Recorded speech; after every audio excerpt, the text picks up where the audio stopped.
하나님께서 우리들에게 주시는 말씀은 요한계시록 2장 12절에서 17절 말씀입니다. 요한계시록 2장 12절에서 17절 말씀, 제가 가진 성경으로 신약 400쪽입니다. 한 절씩 번갈아 가면서 교독으로 봉독하도록 하겠습니다. 버가모 교회의 사자에게 편지하라. 좌우에 날선검을 가지시니가 이르시되, 내가 어디에 사는지를 내가 아노니 거기는 사탄의 권자가 있는 데라. 내가 내 이름을 굳게 잡아서 내 충성된 증인 안디바가 너희 가운데 곧 사탄이 사는 곳에서 죽임을 당할 때에도 나를 믿는 믿음을 저버리지 아니하였도다. 그러나 내게 두어 가지 책망할 것이 있나니 거기 내게 발람의 교훈을 지키는 자들이 있도다. 발람이 발락을 가리켜 이스라엘 자손 앞에 걸림돌을 놓아 우상의 제물을 먹게 하였고 또 행음하게 하였느니라. 이와 같이 내게도 니골라 당의 교훈을 지키는 자들이 있도다. 그러므로 회개하라. 그리하지 아니하면 내가 내게 속히 가서 내 입의 검으로 그들과 싸우리라. 같이요. 귀 있는 자는 성령이 교회들에게 하시는 말씀을 들을지어다. 이기는 그에게는 내가 감추었던 만나를 주고 또 흰 돌을 줄 터인데 그 돌 위에 새 이름을 기록한 것이 있나니 받는 자밖에는 그 이름을 알 사람이 없느니라. 아멘. 우리 옆에 분과 한번 인사하도록 하겠습니다. 참 잘 오셨습니다. 은혜 받고 돌아가세요. 참 잘 오셨습니다. 은혜 받고 돌아가세요. 오늘은 버가모 교회에 대해서 말씀을 나누고 은혜를 받고자 합니다. 예수님이 버가모 교회의 어떤 부분을 칭찬해 주시고 책망해 주시는지 그것을 저희들이 알아볼 필요가 있습니다. 칭찬과 책망 모두가 예수님이 원하시는 모습을 담고 있기 때문에 현대를 살아가는 하나님의 교회들이 어떤 모습을 첨착하고 있어야 되는지를 깨닫는 데에 매우 유익할 줄 믿습니다. 오늘 설교 제목을 주님의 말씀과 교회로 잡아봤습니다.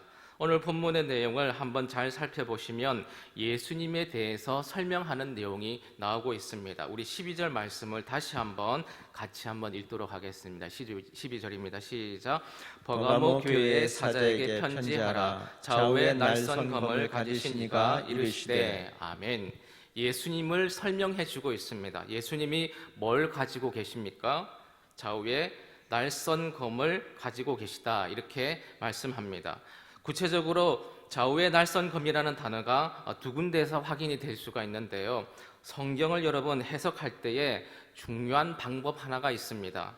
성경에서 어떤 상징이 나오게 되면 성경이 해석해 주지 않으면 우리들이 굳이 해석할 필요는 없습니다.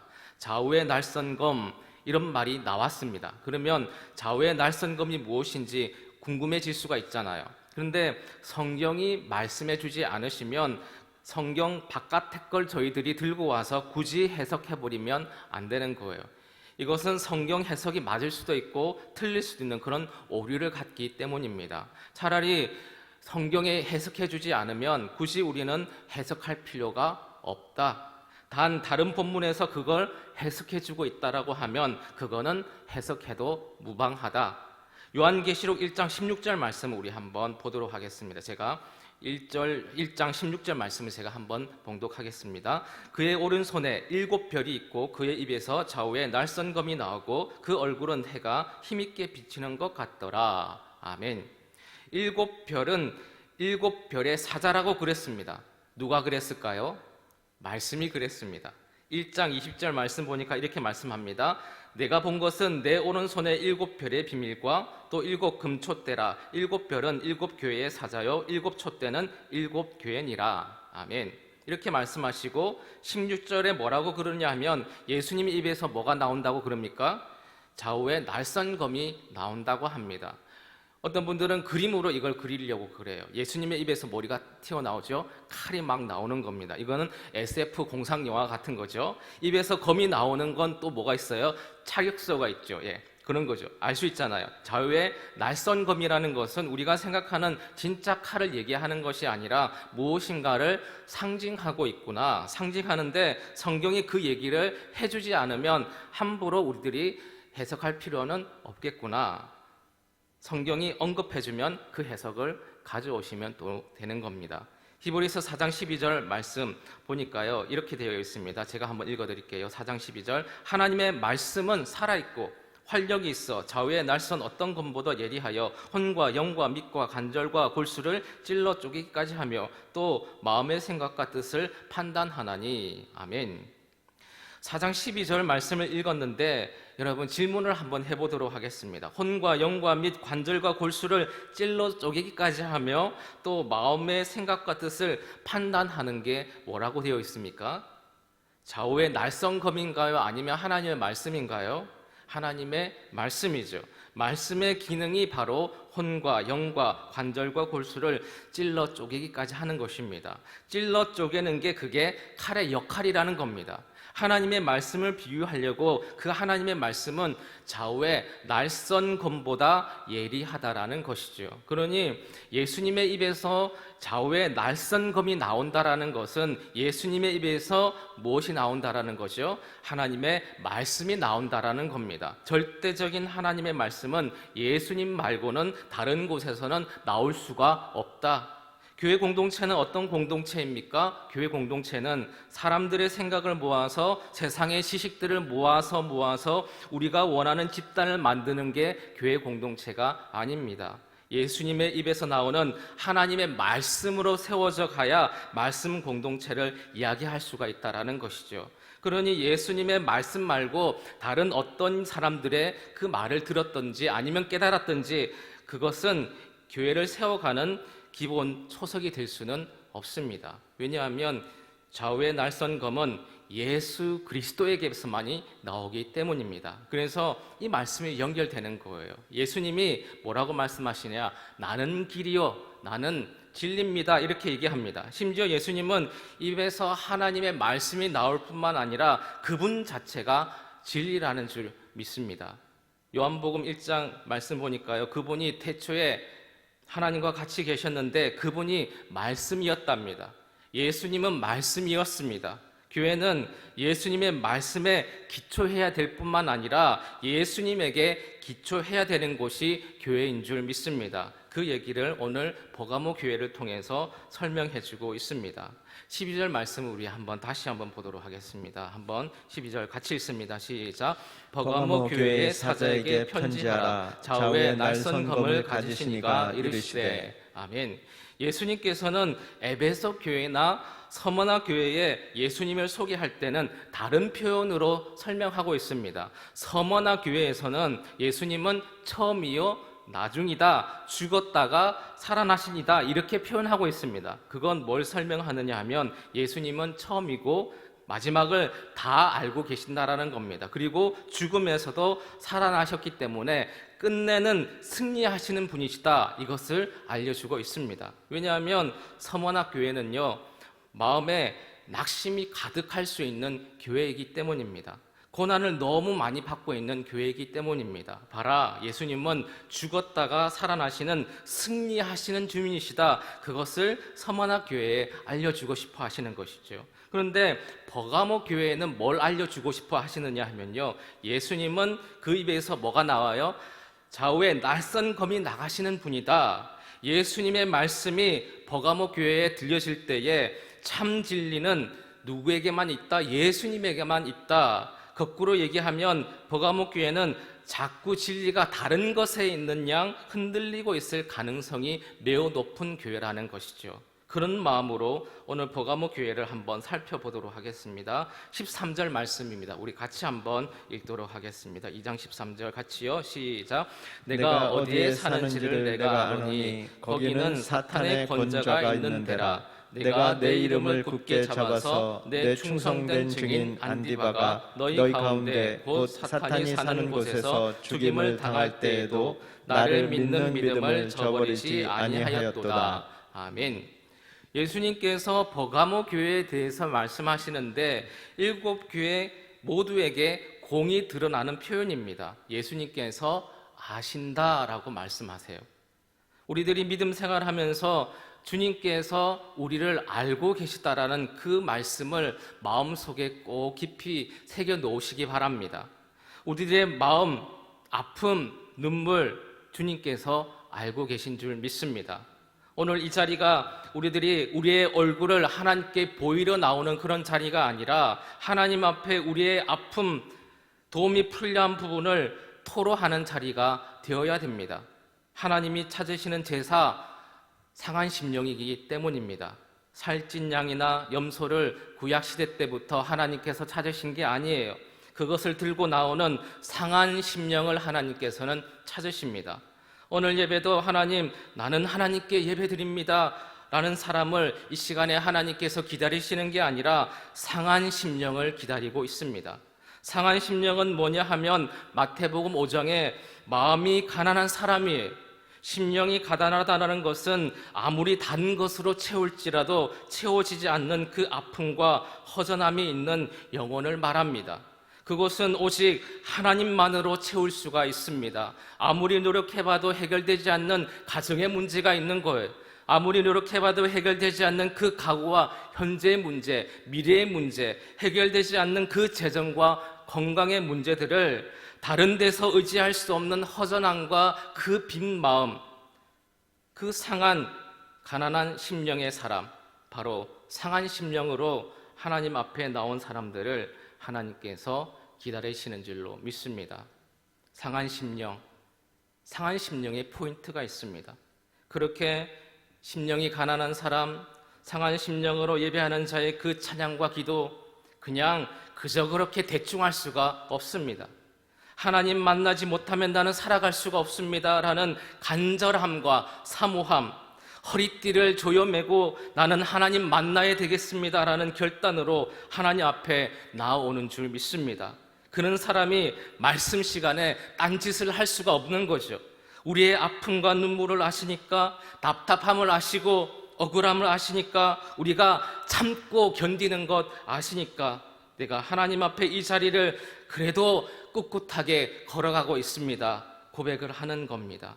내 마음 처음부터 마지막을 다 아시는 그 하나님 앞에 내 마음을 드리려고 이 예배의 자리에 나오는 것 하나님께서 아시는 줄 믿습니다.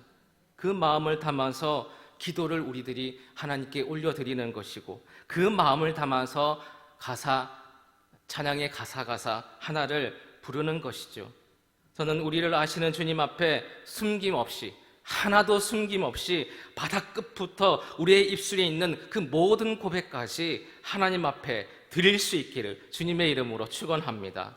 근데 주님이 뭘 아신다라고 버가모 교회에 말씀하느냐 하면, 내가 사는 곳이 사탄의 권자가 있는 곳이다 이렇게 말씀합니다. 그러니까 버가모 교회가 있는 그 교회 주변이 마치 사탄의 소나기에 있는 그런 교회와 같다라는 것이죠. 그 교회가 교회로서 존재하기가 너무 힘든 거예요. 이것은 성경에 나오는 얘기는 아니고요, 성경학자들이 일반적으로 하는 이야기입니다. 버가모라는 그 도시는요, 신전들이 많이 세워져 있었습니다. 그리고 버가모라는 그 도시는 황제 숭배를 아주 극렬하게 하는 그런 곳이었다라고 합니다. 그러니까 로마의 속국으로 살았던 그 시대 사람들이 황제 숭배 앞에서 예수님을 그 옆에서 경배하는 거예요. 로마 신전이 거대하게 지어져 있는 그곳에서 초라한 예배당에서 예배를 드리는 곳이 바로 버가모 교회입니다. 그렇게 조금만 바람이 불어도 넘어질 것 같은 그런 교회의 모습, 그런 사상의 흐름이 휩쓸릴 만한 곳에서 그들이 예배를 드리고 있습니다. 신앙을 지키는 거예요. 2장 13절 말씀을 우리 같이 한번 읽도록 하겠습니다. 2장 13절 같이 읽습니다. 시작. 내가 어디에 사는지를 내가 아노니 거기는 사탄의 권좌가 있는 데라. 내가 내 이름을 굳게 잡아서 내 충성된 증인 안디바가 너희 가운데 곧 사탄이 사는 곳에서 죽임을 당할 때에도 나를 믿는 믿음을 저버리지 아니하였도다. 아멘. 어떤 일까지 있게 되느냐 하면, 그 안에서 예수님을 믿고 살다가 충성된 증인인 안디바라는 사람이 죽는 것까지 보게 되는 거예요. 그런데도 이 버가모 식구들이 절대로 예수님을 저버리지 않습니다. 그러니까 얼마나 아름다운 교회인지 모르겠어요. 저는 우리들도 지금 이 시대를 살아가면서 많은 생각의 공격들이 우리들에게 들어올 수가 있습니다. 그러나 그 초대 시대의 그 교회처럼 육체적인 압박, 그런 핍박은 우리들에게 오지 않습니다. 우리들이 예배당 온다고 할 때에 방해하는 사람은 거의 없습니다. 그럼에도 불구하고 이 시간에 한번 생각해 보자는 것이죠.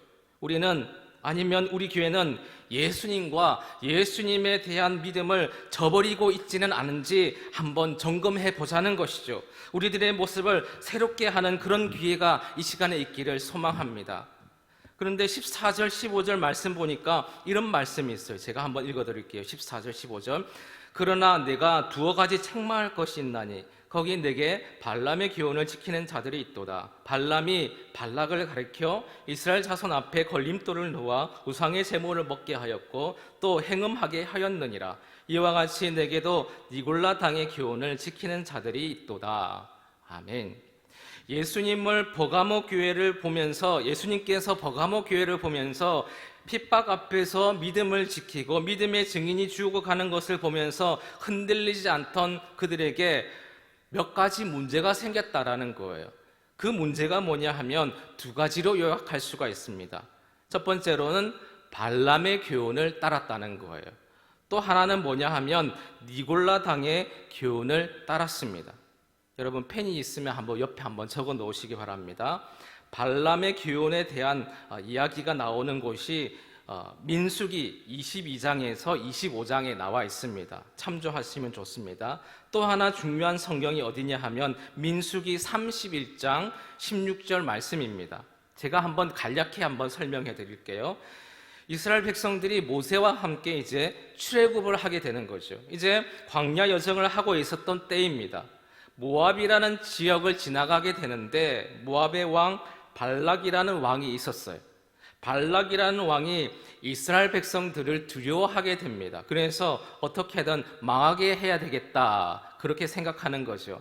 방법을 생각해내는데 찾아낸 게 이제 발람이라는 이방 선지자가 있습니다. 그에게 찾아가서 이스라엘을 한번 저주해 달라고 얘기해야 되겠다라는 거죠. 그래서 발람이라는 선지자를 몇 번 찾아갑니다. 그런데 발람이 자꾸 핑계를 대고 저주를 해주지 않습니다. 그래서 어떻게 하느냐?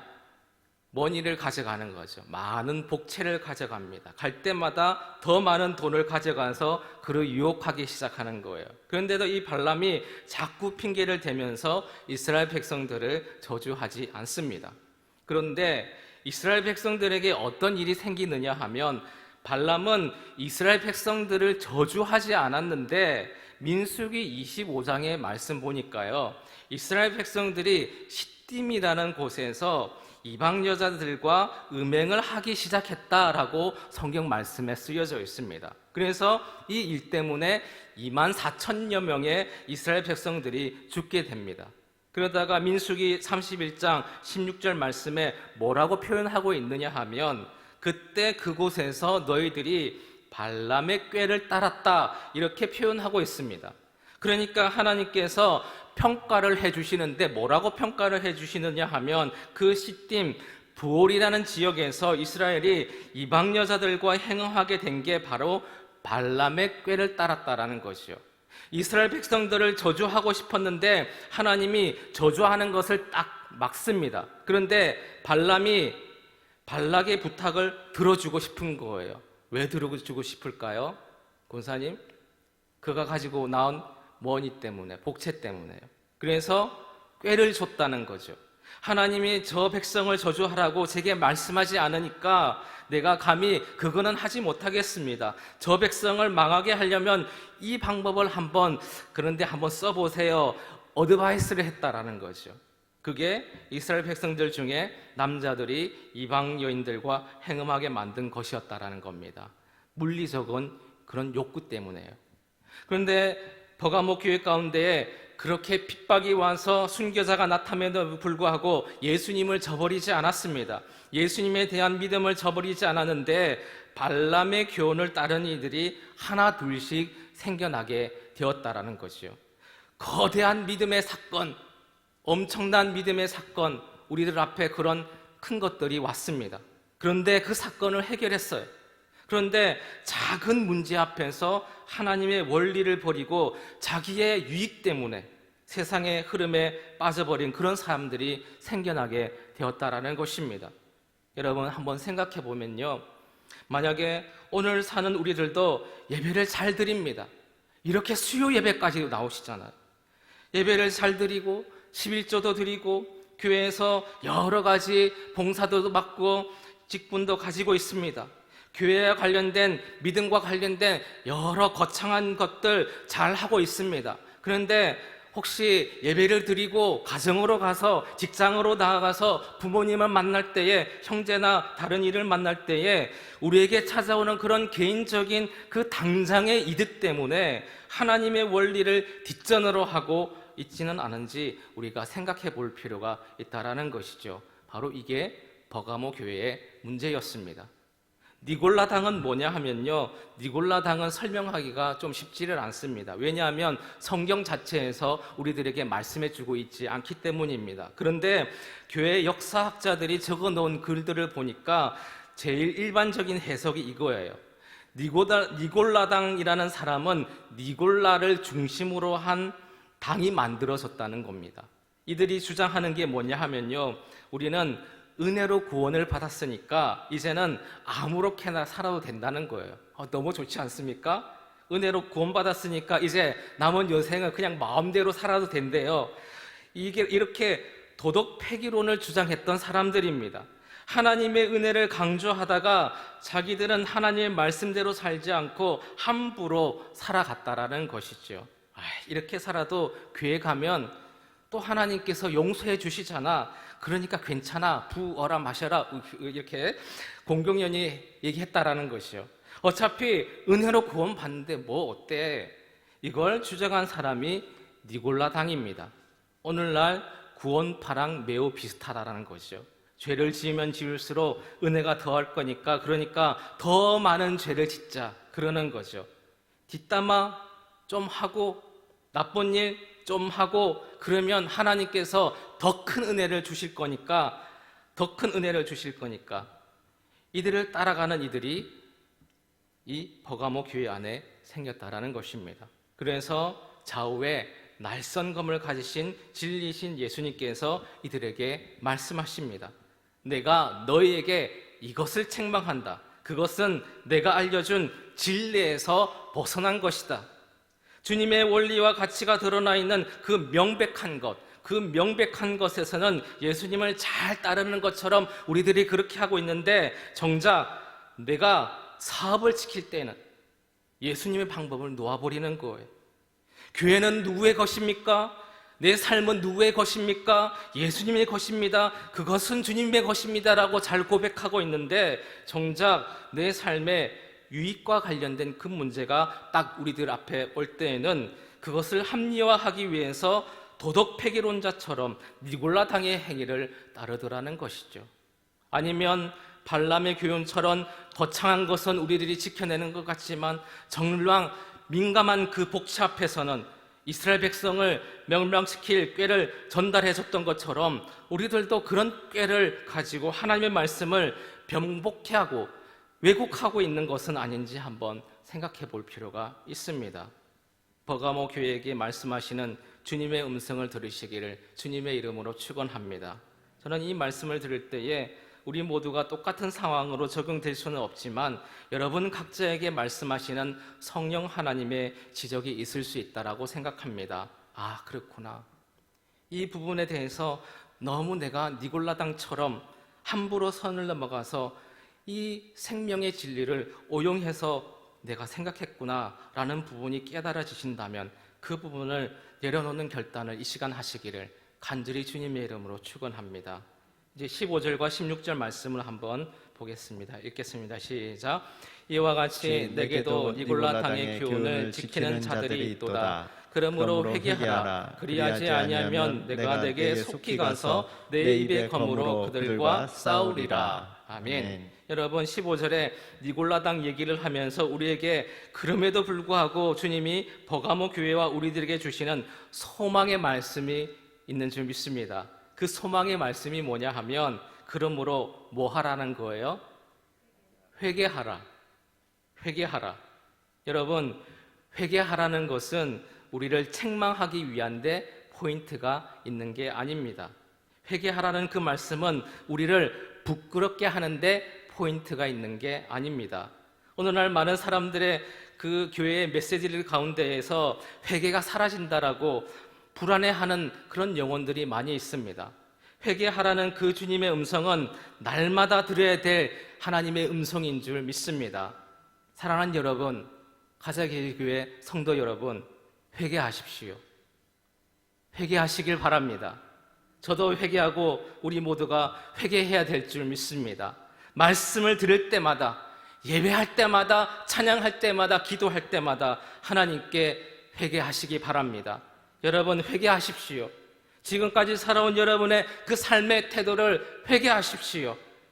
회개는 기회입니다. 회개는 하나님이 저희들에게 주시는 기회입니다. 돌이켜야 합니다. 계속 그 방향으로 가서는 안 됩니다. 회개하십시오. 돌이키십시오.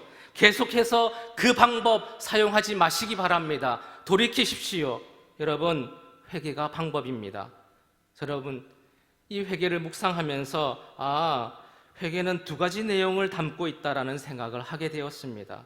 회개하라고 주님께서 말씀하신 그 말씀에 뭘 담고 있느냐 하면, 하나는 그게 누구든지 간에 나는 문제가 있는 사람이구나 라는 것을 담고 있다는 것입니다. 여러분, 회개하라, 주님의 음성을 들으시기 바랍니다. 그렇다면 한번 따라해 주시기 바랍니다. 나는 문제가 있습니다. 문제가 있습니다. 다시 한번요, 고백해 보겠습니다. 나는 문제가 있습니다. 문제가 있습니다. 곰곰이 한번 생각해 보시기 바랍니다. 저는 문제가 있습니다. 여러분은 문제가 있습니다. 다른 사람을 보기 전에 우리들 각자가 주님 앞에서 주님께서 말씀하십니다. 너는 문제가 있단다. 그래서 회개하라 말씀합니다. 회개하라는 것의 또 다른 하나의 내용이 뭐냐 하면, 나는 문제가 있지만 또 하나 나는 아직 기회가 있다는 것입니다. 한번 따라해 주시겠습니까? 나는 아직 기회가 있습니다. 기회가 있습니다. 한 번 더 따라해 주시겠습니까? 나는 아직 기회가 있습니다. 기회가 있습니다. 그게 회개를 주시는 주님의 마음인 줄 믿습니다. 그러니 지금 주님 앞에 우리들이 기회를 맞고 있습니다.